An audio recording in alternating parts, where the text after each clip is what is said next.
Pode se assentar no seu lugar. Vou pedir que vocês abram a sua Bíblia no livro de Efésios, capítulo 1, no versículo 1 também. O Espírito Santo, Ele quer que nós venhamos andar em santidade, e para isso nós precisamos entender o que é ser santo. A santidade, ela pode ser revelada na máxima excelência daquilo que Cristo é.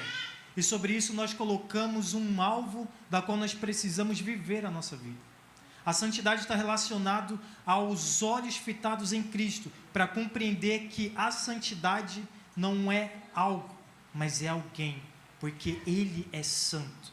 Ele por si só é a excelência da santidade, e quando nós compreendemos a máxima da santidade, nós entendemos que ela está na revelação da imagem de Cristo Jesus. E à medida que nós começamos a entender e compreender que existe um alvo, existe um exemplo, existe alguém que nós podemos nos apoiar, nós colocamos a nossa vida aos pés de Jesus. Nós colocamos a excelência de um modo de vida e nós mudamos completamente a nossa conduta, e nós começamos a perceber que é necessário voltar ao início de tudo, para que nós possamos compreender que a santidade, ela foi desde o início um plano de Deus. Posso ouvir um glória a Deus? E nessa noite, durante a pregação, eu vou pedir que você entoie a adoração nos momentos em que você sentir de falar, mas também no momento em que você não sentir. E no momento em que você procurar falar algo, que da sua boca sai somente santo.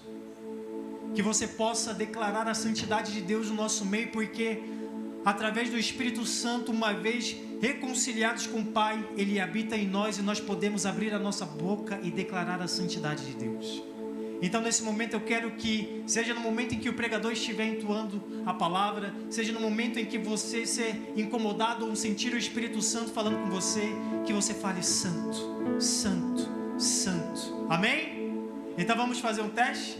1, 2, 3. Santo, santo, santo. Amém? Livro de Efésios, capítulo 1, versículo 1, diz assim: Paulo, apóstolo de Cristo Jesus, escolhido por Deus, aos santos e fiéis em Cristo Jesus, que estão em Éfeso, que a sua graça e a sua paz estejam com vocês, enviadas por Deus, o nosso Pai, e por Jesus Cristo, o nosso Senhor. No versículo 3, como louvamos a Deus, o Pai de nosso Senhor Jesus Cristo, que nos abençoou com todas as bênçãos do céu, por pertencermos a Cristo. E no versículo 4, muito antes de criar o mundo, Deus nos escolheu para pertencermos a Ele. E naquela época Ele decidiu fazer-nos santos aos seus olhos, sem uma única falta. A nós que nos encontramos diante dEle, cobertos com o seu amor. No versículo 5, o seu plano imutável sempre foi adotar-nos em sua própria família, pois por meio de Jesus Cristo, pois era esse o seu propósito e a sua vontade. Agora, todo louvor seja dado a Deus por sua maravilhosa graça, derramada sobre nós porque pertencemos ao seu Filho amado. Ele nos redimiu por meio do seu sangue, perdoando os nossos pecados de acordo com a abundante graça de Deus. No versículo 8, que Ele derramou generosamente sobre nós, com toda a sabedoria e entendimento.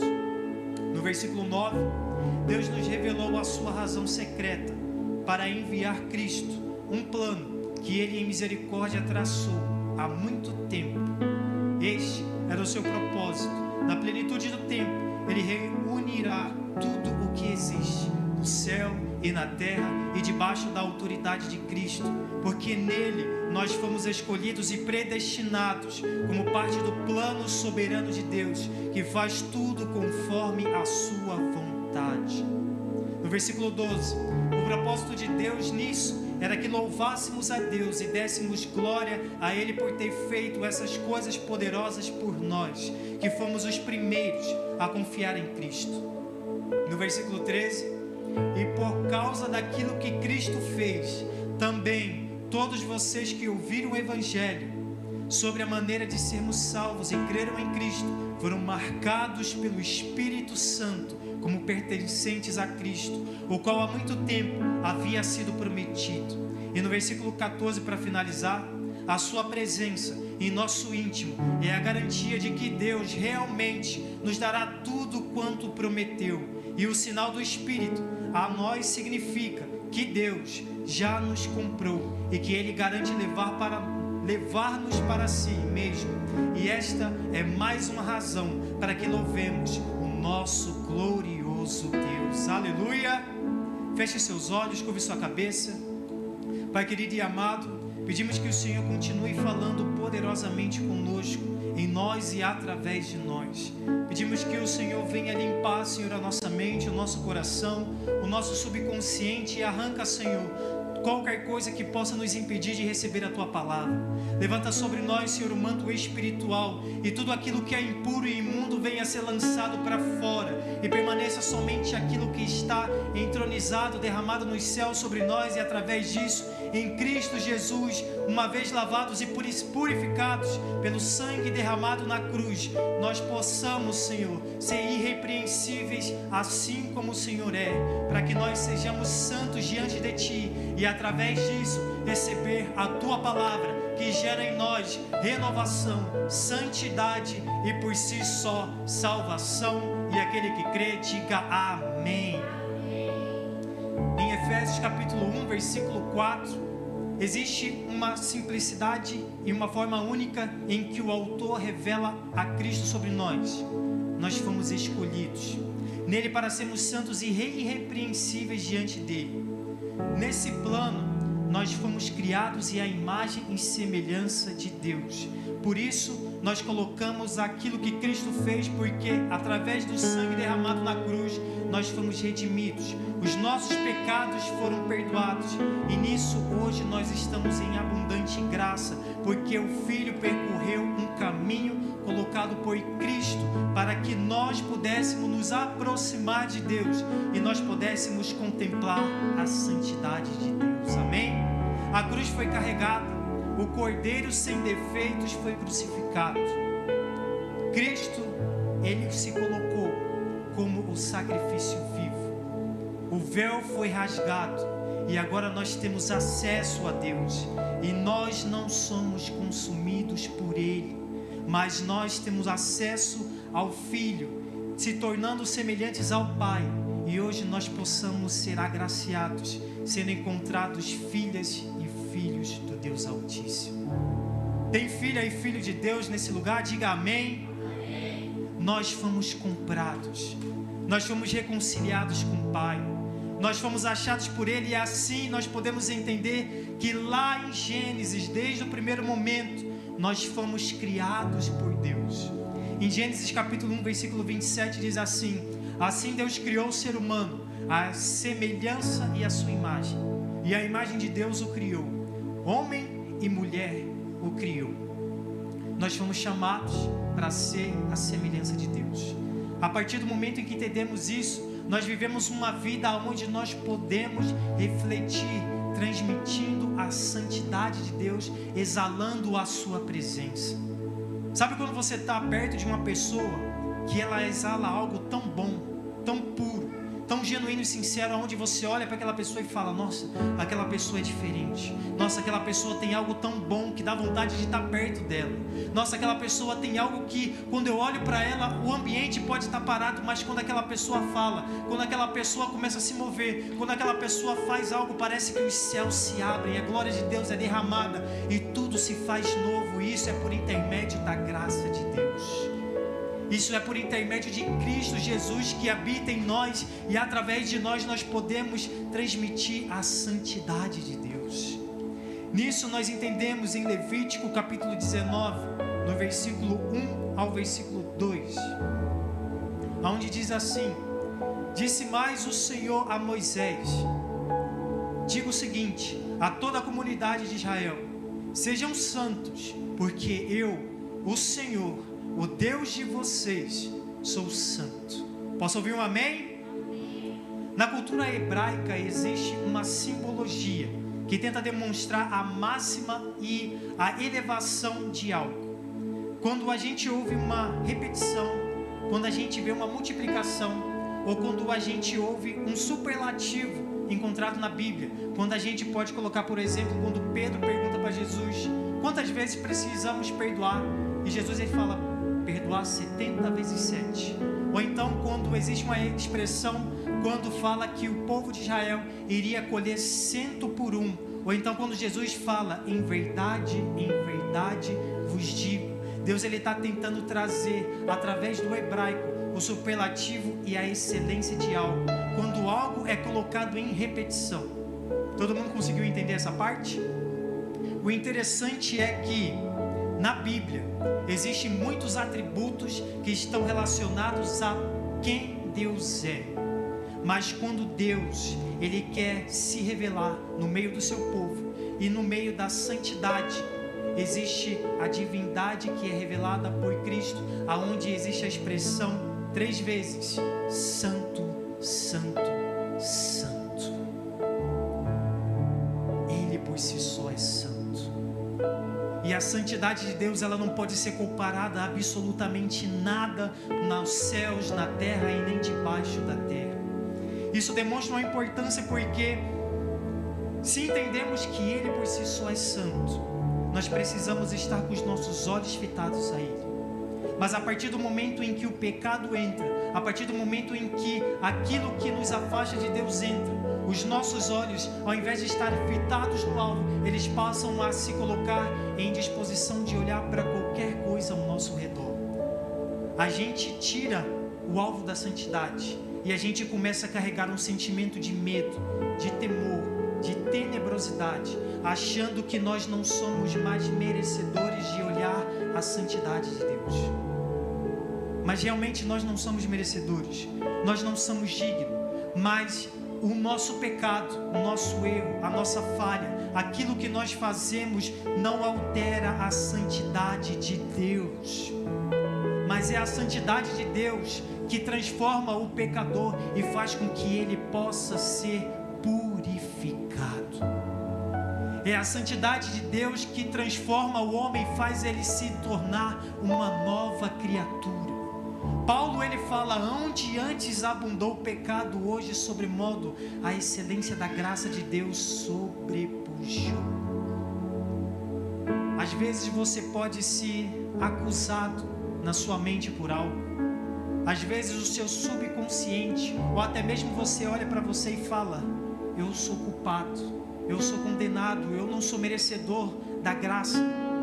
Mas a santidade de Deus ele mostra que existe sim um caminho, existe sim algo que pode te renovar, existe sim algo que pode te dar uma oportunidade nova de ser revestido pela santidade de Deus. E essa é a máxima do Evangelho. O Evangelho ele não cria acusação e acusadores, mas ele exige sim que nós venhamos andar em santidade, para que nós possamos adentrar no Santo do Santo sem ser consumidos. E isso sim traz a revelação daquilo que Deus é: santo, santo e santo. No hebraico a gente tem uma palavra chamada kadosh, que existe um significado que pode ser colocado como outro, como diferente, ou aquilo que é completamente fora do comum, algo que é mais próximo do sagrado ou daquilo que é consagrado. E resumindo, aquilo que pode ser separado, algo que foi recolhido da onde havia sujeira e ele foi limpo, ele foi purificado, ele foi renovado, ele foi santificado, para que aonde antes havia sujeira possa abundar uma essência da pureza de Deus. E nisso nós podemos entender daquilo que nós podemos entender ou contemplar na anunciação daquilo que nós queremos falar do que é santo. Porque eu acredito que no nosso vocabulário, naquilo que nós temos como consciência e entendimento, seja ela racional ou até mesmo irracional, nós nunca conseguiremos falar e nem descrever a santidade de Deus. Mas uma coisa a gente pode colocar: Ele é único, Ele é santo, Ele é incomparável. Deus, Ele é aquele que criou tudo, mas Ele nunca foi criado. Ele nunca nunca precisou ser ensinado por ninguém, porque si só Ele compreende todas as coisas e todas as coisas foram feitas através dele. Ele é incorruptível por pessoa e não existe nada que possa gerar sobre ele uma sombra, porque ele é a própria luz que não precisa ser iluminado, mas ele ilumina a todos os que se aproximam dele.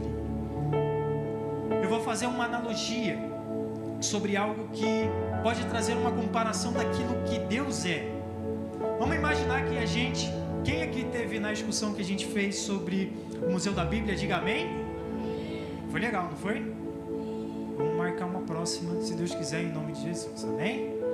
E nisso a gente vai fazer o seguinte: quero que todos imaginem essa cena hipotética. Nós vamos fazer uma excursão nova. O AQV, movido pelo Espírito Santo, está tentando encontrar algo que possa trazer a excelência da revelação da glória de Deus. E por um, digamos, surto coletivo, a gente olhou para o sol e falou: mano, a gente tem que ir para lá. A gente vai para o sol, amém? Nossa, gente, a gente vai para o sol, amém? Só que aí a gente tem um problema. O sol, alguém consegue se aproximar dele? Vamos, sei lá, vamos pegar um foguete, a gente vai revestir ele do melhor material humano que a gente pode colocar e a gente vai tentar se aproximar o mais próximo dele. Alguém acha que vai dar certo isso? Não, né? Tá, mas espera aí, então vamos fazer o seguinte: a gente vai se revestir de jejum e oração, a gente vai fazer um propósito de fé, e aí a partir disso a gente vai se consagrar para que a gente se aproxime do sol, e assim a gente, sei lá, vai que dá bom. Não? Quem é que acha que vai dar certo? Não vai dar, né? A gente, trazendo essa analogia para um contexto espiritual, o que você acha que aconteceria se nós viéssemos nos aproximar aquele que é santo com uma vida de pecados? Imagine a gente tentar se aproximar com alguém que é de sobremodo muito mais tenebroso e poderoso do que o sol. Imagine a gente tentar se aproximar dele com uma vida de pecado, com uma vida onde a gente não precisasse ser renovado, onde a gente não precisasse ser transformado. O único modo que a gente poderia se aproximar do sol seria se a gente fosse semelhante ou tivesse alguma característica parecida com o sol, certo? Agora você entende quando Deus ele não permitiu que Adão comesse da árvore da vida, quando ele comeu o fruto do pecado. Porque a partir do momento em que Adão ele comeu daquele fruto, ele começou a ter por si só a sua natureza transformada. Adão ele tinha sido construído, projetado e feito à imagem e à semelhança de Deus. E Deus ele falou: olha, você tem tudo aqui que está no jardim do Éden. Você pode ter acesso a absolutamente tudo, mas você só não pode vacilar com uma coisa: não coma do fruto proibido. E a partir do momento em que ele comeu, ele já não pôde mais ser semelhante a Deus. Ele não pôde mais continuar próximo a Deus, porque a partir do momento em que ele estivesse próximo à santidade de Deus, habitando no pecado, se ele comesse do fruto, aonde ele fosse eterno, ele seria eternamente pecador. Não foi castigo, foi misericórdia. Não foi castigo, foi perdão. Não foi castigo, foi amor. Deus ele amou o homem para que ele não fosse como príncipe das trevas, eternamente condenado. Mas a sua presença, ela é tão tenebrosa, ela é tão perigosa, que a gente só pode se aproximar dele sendo santo como ele é santo. Isaías capítulo 6, no versículo 1 ao 7, enquanto eu vou beber aqui a minha água imaginária,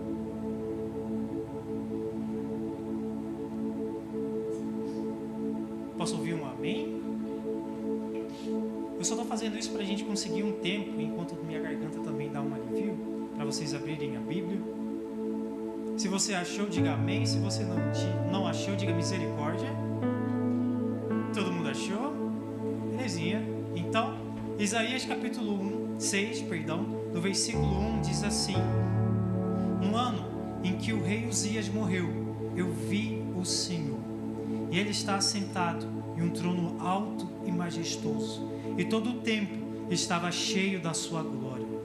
À sua volta voavam poderosos serafins, cada um deles tinha 6 asas, com 2 asas cobriam o seu rosto, com as 2 asas cobriam os pés, e com as 2 voavam. Ele dizia em alta voz uns para os outros: Santo, Santo, Santo é o Senhor Todo-Poderoso, e toda a terra está cheia da sua glória. Era tão tremendo o som das suas vozes que chegou a sacudir o templo até o alicerce, e ele ficou cheio de fumaça. Então eu disse: chegou a minha hora. Eu vou morrer porque eu sou um pecador. Eu sou um homem com lábios impuros e moro no meio de um povo de lábios impuros. E agora eu vi o Rei, o Senhor Todo-Poderoso. E foi aí que um dos serafins veio voando em minha direção, trazendo uma brasa viva que ele havia tirado do altar com uma tenaz. E com ele tocou a minha boca e disse: de agora em diante a sua culpa foi tirada, porque essa brasa tocou os seus lábios e os seus pecados foram perdoados. Todo o mal é dissipado na presença divina de Deus. Não existe como o mal e o pecado continuar permanecendo quando a presença de Deus chega, porque quando Ele chega, tudo se faz novo.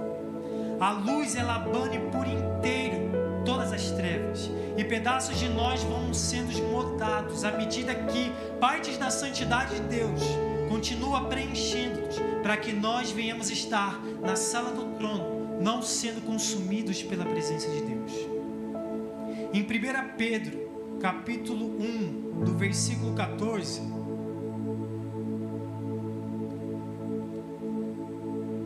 Johnny, Deus abençoe sua vida pela água, onde diz assim: obedeçam a Deus, porque vocês são filhos dele. Não voltem atrás aos seus velhos caminhos, à prática do mal, porque naquele tempo não conheciam nada melhor. Mas agora sejam santos em tudo quanto fizerem, tal como é santo o Senhor, que os convidou para serem seus filhos. Pois o próprio Senhor disse: sejam santos, porque eu sou santo. Amém? Quem aqui é filho de Deus, levante sua mão mais uma vez. Porque o Espírito Santo está nos convidando nessa noite para que nós venhamos não viver uma vida como nós vivíamos no passado, mas Ele está querendo que nós venhamos largar a prática do mal e venhamos ser santificados pela excelência da glória de Deus que opera no meio de nós.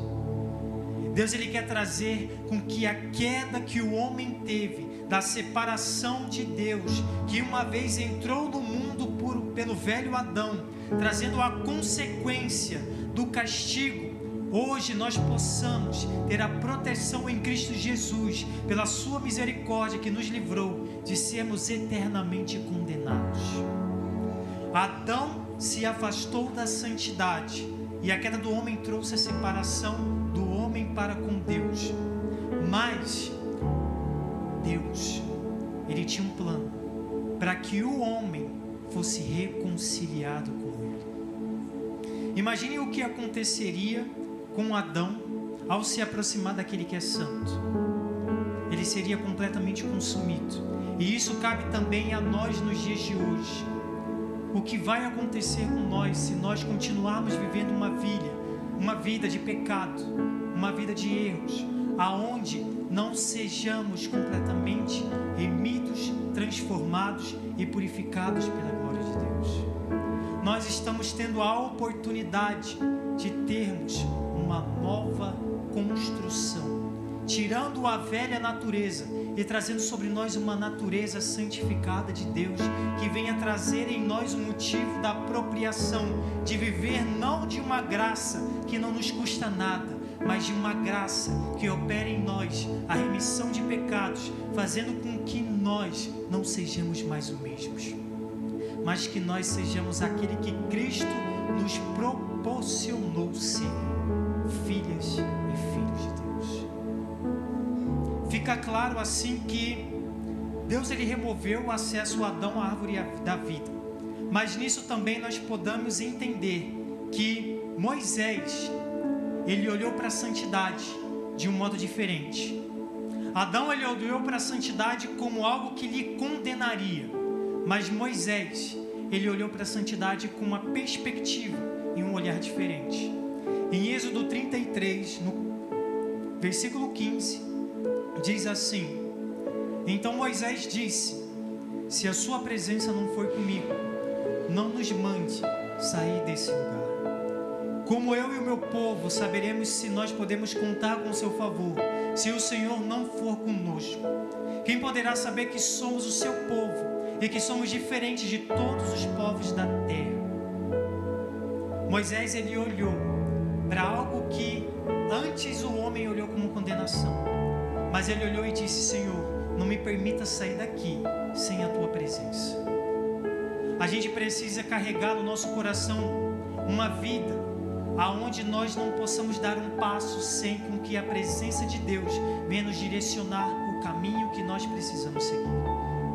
Se eu for para a esquerda e Deus falar: não é para a esquerda, então Senhor, me faça eu ir para a direita, mas não me permita sair da sua presença. Senhor, se o caminho ou a escolha que eu fizer vai me fazer eu me afastar da tua santidade, então Senhor, não me permita que eu me mova 1 milímetro, sendo que a sua santidade é algo da qual eu posso perder tudo, mas eu não posso perder aquilo que me torna santo, porque aquilo que me torna santo é o próprio Deus. Davi, ele era alguém que ele entendia isso. Ele olhava para o seu reino, ele olhava para tudo aquilo que o Senhor tinha dado a ele, mas no momento em que ele encontrou em pecado, ele olhou e disse: Senhor, eu posso perder tudo, mas não me faça perder a sua presença, não me faça perder o teu Santo Espírito, não tira de mim aquilo que me faz santo. Igreja, nós precisamos andar em santidade, nós precisamos atrelar em nosso coração aquilo que vai nos trazer uma identidade da santidade. No versículo 17, diz assim: o Senhor disse a Moisés: eu vou atender o seu pedido, porque eu tenho me agradado de você e conheço pelo nome. Moisés disse: eu peço que me deixe ver a sua glória. E o Senhor respondeu: eu farei passar toda a minha bondade diante de você e farei saber o meu nome, e eu, o Senhor, terei misericórdia de quem eu quiser ter misericórdia, e me compadecerei de quem eu quiser me compadecer. E no versículo 20, e acrescentou: mas você não poderá ver a minha face, porque nenhum homem poderá continuar vivo depois de me ver. No versículo 21, o Senhor prosseguiu: contudo, fique nesta pedra ao meu lado, e quando a minha glória passar, eu o colocarei numa fenda da rocha, e cobrirei a minha mão, e até que eu tenha acabado de passar, depois tirarei a mão, e você me verá pelas costas, mas a minha face ninguém poderá ver. Olhe isso e tente imaginar como é a santidade de Deus, ao ponto em que nós por si só não conseguiríamos ver a face de Deus. Deus ele colocou Moisés na fenda da rocha, e a partir do momento em que ele iria passar, somente a sua presença faria com que ele fosse completamente transformado. E mais à frente, no versículo 29, diz assim: e ao descer do monte Sinai, com as tábuas da aliança nas mãos, Moisés não percebeu que o seu rosto resplandecia, por ter ficado na presença de Deus. E quando Arão e todos os israelitas viram Moisés com o rosto brilhando, tiveram medo de se aproximar dele. Aqui nós vemos um contraste daquilo que nós podemos ter dentro da igreja. Aqueles que almejam andar em santidade e ver a glória de Deus, e todos os dias, continuamente, procuram viver uma vida de santidade, onde diz: Senhor, eu quero ver a tua glória. Senhor, eu quero andar em santidade. Senhor, eu quero alcançar um momento onde eu possa contemplar aquilo que o Senhor é. mas também existem aqueles que vivem uma vida de modo displicente, ao ponto em que eles sentem medo, achando que a condenação vem da santidade de Deus, quando na verdade o pecado é que nos torna condenados. O pecado habita em nós a partir do momento em que nós não permitimos que a santidade venha nos mudar e nos transformar. A santidade de Deus não deve gerar em nós medo, mas ela deve gerar em nós sim temor, para que nós não venhamos sair 1 milímetro da presença de Deus. Que nós não possamos achar que nós podemos viver um dia pecando e achando que no final do dia podemos encontrar salvação, porque nós acordamos sabendo que nós estamos de pé, mas não sabemos nem o momento e nem a hora que o Senhor irá nos chamar, ou que nós seremos chamados ao Pai. Basta isso daqui para que a gente venha perder aquilo que o Senhor tem nos proporcionado viver. Em Gálatas capítulo 5, versículo 24, diz assim: aqueles que pertencem a Cristo Jesus crucificaram seus maus desejos e paixões. E se agora estamos vivendo pelo poder do Espírito, sigamos a liderança do Espírito Santo em todos os aspectos das nossas vidas. Então, se nós somos filhas e filhos de Deus, nós precisamos entender que nós estamos pela liderança do Espírito Santo de Deus. E a liderança de Deus, ela vai me mover e vai me direcionar para que os meus caminhos não sejam condicionados àquilo que eu acho que é certo ou àquilo que eu acho que é bom, mas Ele vai me condicionar a um caminho em que lá na frente eu vou encontrar aquele que me amou. Eu vou encontrar aquele que entregou a sua vida na cruz para que eu tivesse a apropriação de não ser condenado, mas de ser salvo por Ele. Em 2 Coríntios, capítulo 5, versículo 17, diz assim: quando alguém está em Cristo, torna-se uma pessoa totalmente nova por dentro. Já não é mais a mesma pessoa, porque as coisas antigas já passaram e teve início a uma nova vida. No versículo 18, todas essas coisas novas vêm de Deus, que nos trouxe a vida e a si mesmo por meio daquilo que Cristo Jesus fez. E Deus nos deu o privilégio de insistir em todos para que se reconciliem com Ele. A santa remissão, ela veio pelo sangue derramado na cruz. Aquilo que o mundo hoje pode até mesmo colocar como algo que foi feito, mas não gera mudança. A Páscoa por si só hoje tem vários significados, mas muito tem esquecido do real significado da Páscoa. O real significado daquele que morreu na cruz, mas ao terceiro dia ele ressuscitou, ele foi morto, mas a morte não foi capaz de detê-lo, mas ele sim venceu para que eu e você pudéssemos ter apropriação da vida eterna. Efésios capítulo 1, versículo 6 ao 10. Eu vou trazer agora uma análise mais objetiva sobre alguns aspectos que o Espírito Santo me colocou durante o mover daquilo que Ele estava fazendo sobre o plano da salvação. Agora, todo louvor seja dado a Deus por a sua maravilhosa graça derramada sobre nós, porque pertencemos ao seu Filho amado. Aquele que pertence a Deus, diga glória a Deus. Porque nós fomos redimidos por Ele. Ele derramou seu sangue generosamente por cada um de nós. E Ele trouxe a revelação do sangue para que eu e você pudéssemos encontrar paz com Deus. Amém? Mas esse castigo, aquilo que proporcionou isso, não foi algo simbólico, não foi algo simbólico. Ele precisou entregar a sua vida por amor a mim e a você. E eu quero que você, nesse momento, coloque a sua consciência para você imaginar o seguinte: imagine que nós estamos aqui na cruz do Calvário. Imagine que nós estamos aqui nesse momento olhando a crucificação de Cristo. E tente imaginar a cena daquilo que estava acontecendo naquele momento.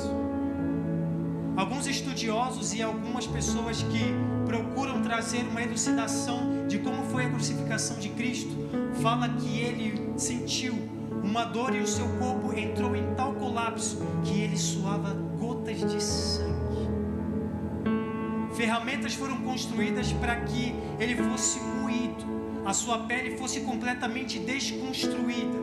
Ele foi cuspido, ele foi zombado.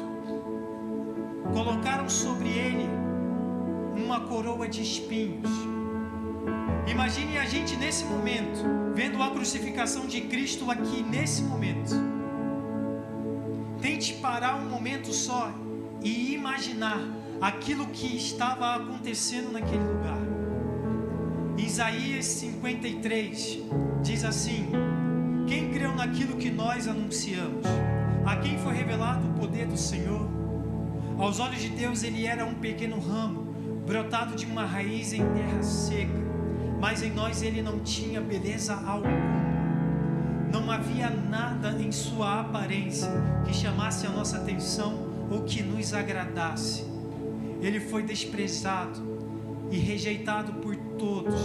Ele era um homem que conhecia por experiência a dor e o sofrimento. Ele era alguém que não queremos ver. Ele foi desprezado e não demos a menor importância a ele. Apesar disso, ele tomou sobre si as nossas enfermidades e ele mesmo carregou o nosso sofrimento. E nós achávamos que ele estava sendo castigado por Deus, que Deus o estava ferindo e afligindo, mas a verdade, porém, é esta: ele foi ferido por causa de nossos pecados, o seu corpo foi esmagado por causa das nossas maldades, o castigo que nos trouxe a paz estava sobre ele, e pelos seus ferimentos nós fomos sarados. Todos nós andávamos perdidos e espalhados como ovelhas, cada um de nós seguia o seu próprio caminho, e apesar disso o Senhor fez cair sobre ele a maldade de cada um de nós. Ele foi maltratado, humilhado, mas ele não disse uma única palavra. Ele foi levado como um cordeiro que vai para o matadouro, como a ovelha que fica muda diante de quem corta a sua lã, e não abriu a sua boca. Ele foi condenado no julgamento injusto e mentiroso. E quem pode falar dos seus descendentes? Pois ele foi cortado da terra dos viventes por causa dos pecados do seu povo, pois ele foi castigado. Ele não foi castigado, ele não sofreu esse castigo para que ele fosse perdoado. Ele sofreu tudo isso para que eu fosse perdoado, para que você fosse perdoado. Tudo aquilo que a crucificação traz é que é o único que não merecia ser crucificado tomou a cruz por cada um de nós e se fez pecador, para que eu e você tivéssemos acesso à santidade. O castigo que nos traz a paz estava sobre ele. Tudo aquilo que era eu que precisava fazer, que era nós que precisávamos fazer, ele fez. E isso ele trouxe a glorificação, porque ele sim foi crucificado, ele sim foi morto, mas ao terceiro dia ele ressuscitou. Ele trouxe sobre si o propósito da glorificação e daquilo que hoje nós podemos viver. Atos capítulo 2, versículo 22 diz assim: ó homens de Israel, ouçam essas palavras, pois Deus apoiou publicamente Jesus de Nazaré diante de vocês a fazer milagres, maravilhas e sinais por meio dele, como vocês bem sabem. Porém, seguindo um plano já estabelecido por Deus, vocês, com a ajuda de homens maus, mataram Jesus, pregando-o na cruz. Então Deus o ressuscitou, o seu filho, livrando-o do poder da morte, sendo impossível a morte dominá-lo. Nada e nem ninguém pôde conter o plano da crucificação. nem a morte e nem aquilo que o diabo, os seus príncipes e os seus demônios tentaram fazer sobre a apropriação daquilo que nós precisávamos fazer. Ao ponto em que o próprio filho disse: Pai, afasta de mim esse cálice, mas que não seja feita a minha vontade, mas sim a sua. Ele sabia que isso seria algo que lhe custaria, seria algo que lhe faria sofrer, seria algo que lhe causaria dor, seria algo que faria com que ele tivesse algo que talvez nós nunca poderíamos colocar sobre Deus: afastamento do seu próprio filho. Porque na crucificação o Pai virou o rosto. Você pode colocar como isso foi tenebroso, ao ponto em que aquele que desde o princípio da criação nunca havia se afastado de Deus, mas pelo castigo e pelo pecado que era meu, que era seu, que era nosso, ele se tornou o próprio pecado e o próprio Deus virou o rosto.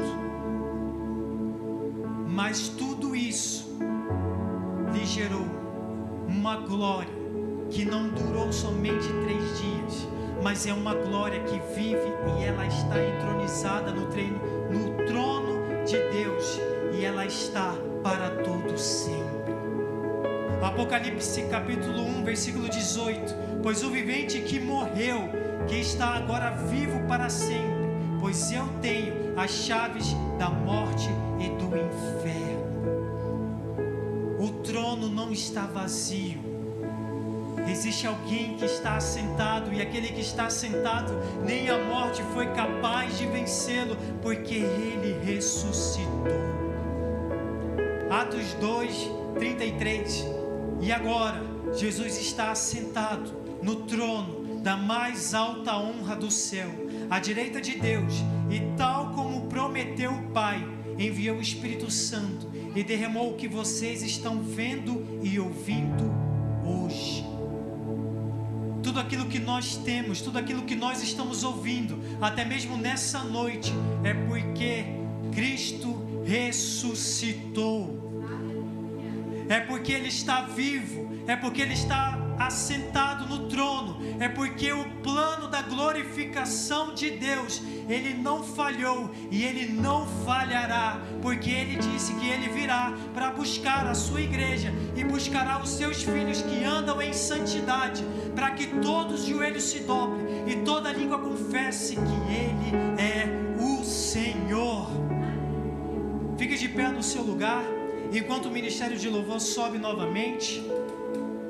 Pois o plano de Deus é nos fazer santo, à medida que nós contemplamos a santidade de Deus. A glorificação da presença faz com que nós possamos não ser mais consumidos. E aquele que é santo, ele está por vir. E ele não está mais vindo montado em um jumentinho. Porque quando ele precisou entrar em Jerusalém, ele entrou assentado sobre um jumentinho, trazendo uma apropriação daquilo que ele estava trazendo para o seu povo, a paz. Num contexto sobre os reis, todo rei que adentrava em um local, em um determinado momento, quando ele queria transmitir uma mensagem de guerra, ele vinha sentado sobre um cavalo. Mas quando ele quisia trazer um ambiente e levar uma mensagem de paz, ele vinha sentado sobre um jumentinho. Muitos esperavam que Jesus ele fosse um cavaleiro de guerra, fosse um senhorio que fosse reunir o povo de Israel para se preparar e se levantar contra a tirania do povo de Roma. Mas não.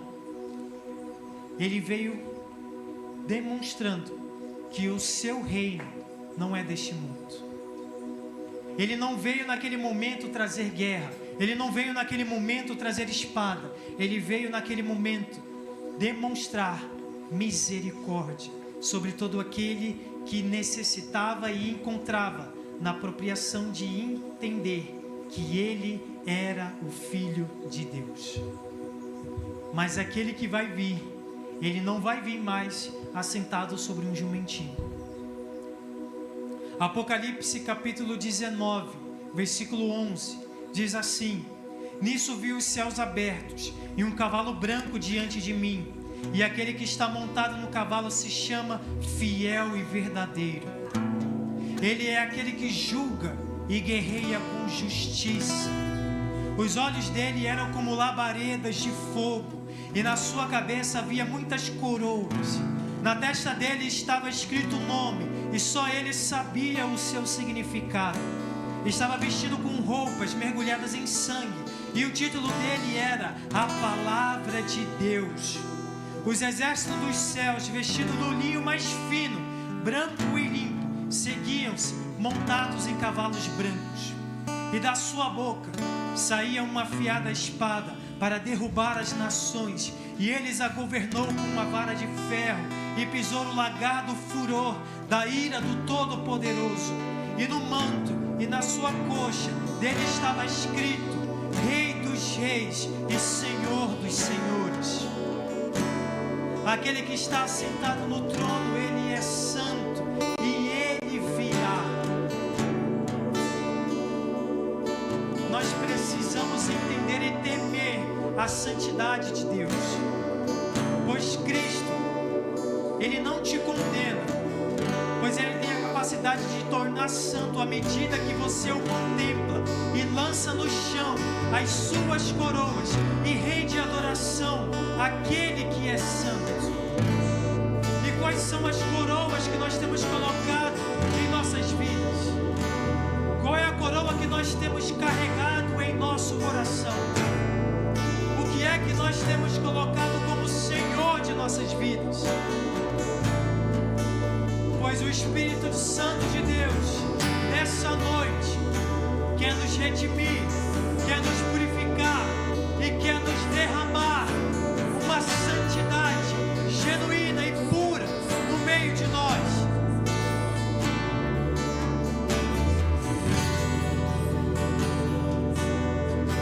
Apocalipse capítulo 4 diz assim: Então quando eu olhei, eu vi uma porta aberta no céu, e a mesma voz que eu tinha ouvido antes, que tinha soado como um poderoso toque de trombeta, falou comigo e disse: Suba para cá, e eu lhe mostrarei o que deve acontecer depois dessas coisas.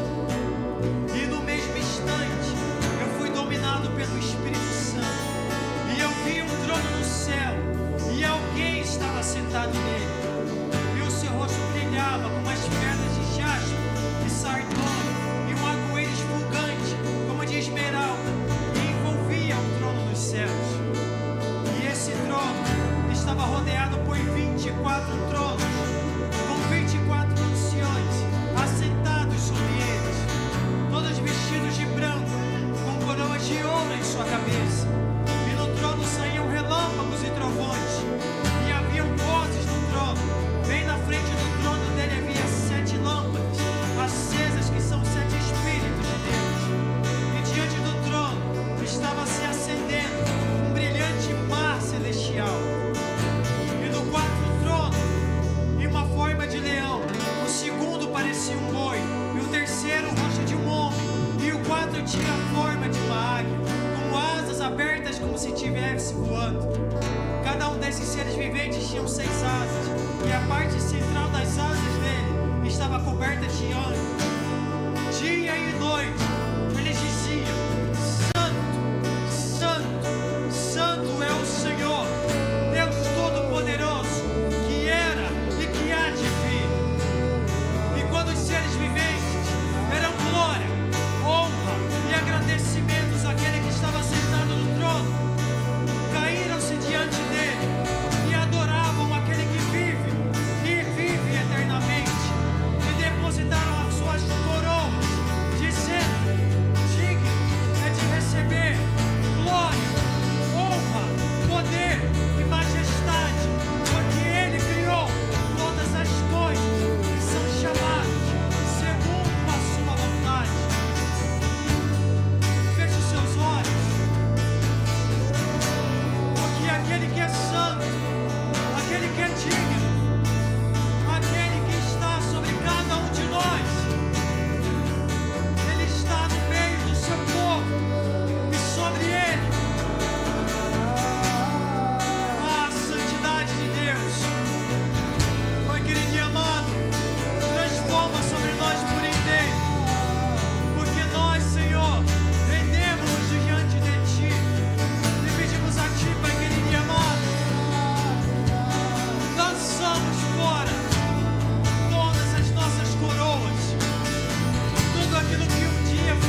nesse espírito, nós vamos participar do corpo e do sangue de Cristo. A gente acabou de entoar um louvor onde nós estamos profetizando que tanto jovens como velhos verão a manifestação da glória de Deus.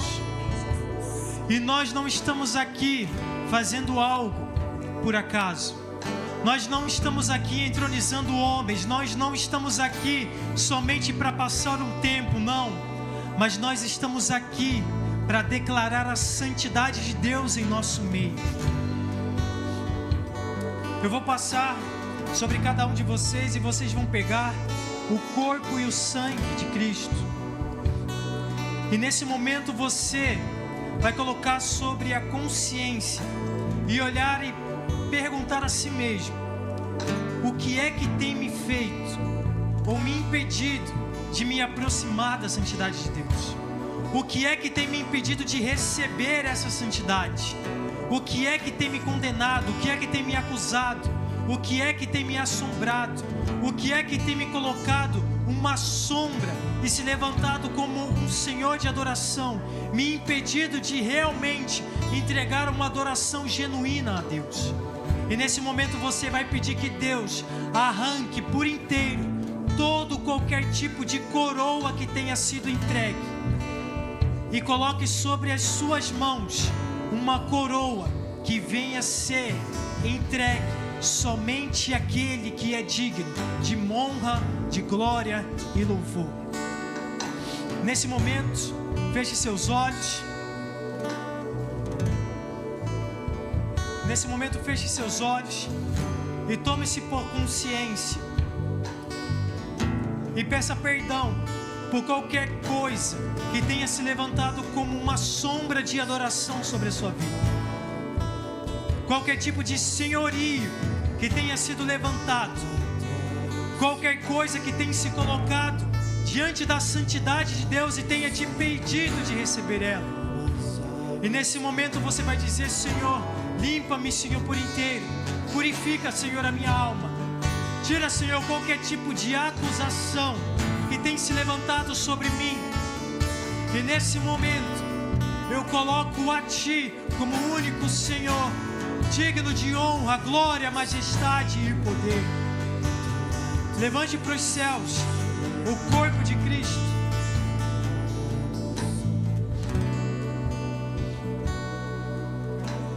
Pois isso o Senhor fez na noite em que seria traído. Pois Ele tomou o pão e, depois de haver agradecido a Deus, partiu aos seus discípulos e disse: tomem e comam isto, pois esse é o meu corpo, entregue por cada um de vocês. De igual modo, Ele tomou o cálice e o vinho, e depois da ceia, dizendo: este é o cálice da nova aliança do meu sangue. Fazei isso em memória de mim, toda vez que beberem, porque cada um de vocês que comerem esse pão e beberem esse cálice, estão anunciando a mensagem da morte do Senhor, morte que Ele sofreu por vocês, e façam isso até que Ele venha. Senhor Deus e Pai, nós levantamos esse pão que representa o Teu corpo, Senhor, e nós anunciamos que nós não fazemos isso, Senhor, sem um temor santo colocado sobre cada um de nós, mas fazemos isso tomando, Senhor, esse pão como se fosse o Teu próprio corpo, tendo sido derramado por amor daqueles, Senhor, que foram achados por Ti. Pai querido e amado, que esse pão, ao adentrar no nosso corpo, seja o Teu corpo, e nisso possa, Senhor, reconstruir aquilo que porventura possa ter sido destruído. Pai querido e amado, assim como nós queremos ser parte de Ti, que esse pão, fazendo parte do nosso organismo, também a Tua santidade faça parte do nosso ser, em nome de Cristo Jesus. Como do pão, representando o corpo de Cristo nesse momento.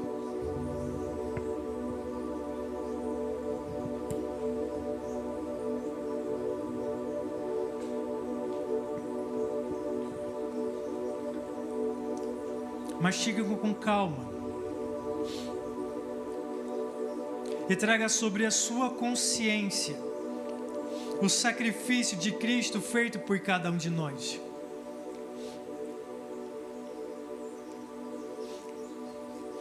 Senhor Deus e Pai, levantamos sobre nós também, Senhor, esse cálice do suco da uva, que representa, Senhor, o teu sangue derramado na cruz por nós. Sangue esse, Senhor, que é puro. Sangue esse, Senhor, que está numa linhagem de reis, da qual o Senhor estará sentado no trono dos santos. E esse sangue, Senhor, derramado, nos deu a apropriação de não sermos castigados, de não sermos, Senhor, condenados, mas de sermos, Senhor, reconciliados com o Pai.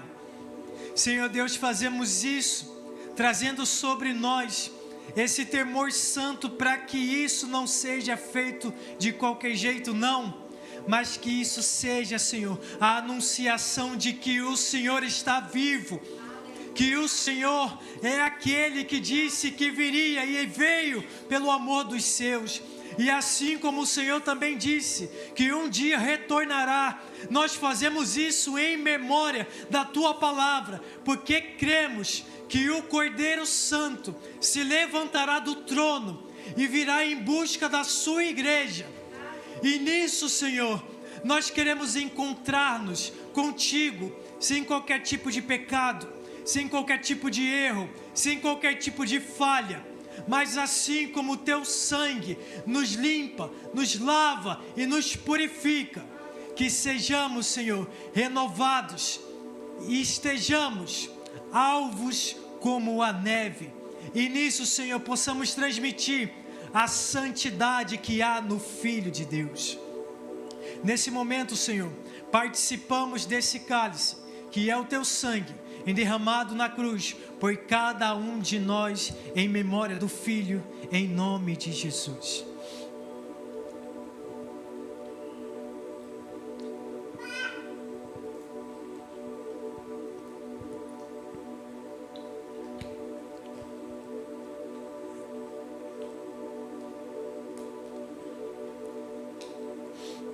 Aleluia. E agora, nesse momento, sinta-se à vontade para você entregar a sua coroa àquele que é digno de receber toda a honra, toda a glória e toda a majestade. Se você sente necessidade de se ajoelhar, se ajoelhe. Se você tiver necessidade de vir até o altar, se sinta à vontade, porque nessa noite nós estamos adentrando na sala do trono de Deus.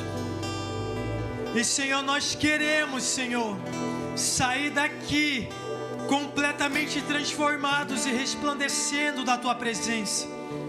Nós não queremos sair daqui, Senhor, de qualquer jeito, mas nós queremos lançar, Senhor, aos Seus pés, junto com os santos, junto com os anjos, aquilo que nós temos de melhor, que é a nossa vida. Sinta-se à vontade para você entregar a sua adoração a Deus. Sinta-se à vontade para você entregar e falar com o Pai aquilo que o Espírito colocar no seu coração. Sinta-se à vontade nesse momento.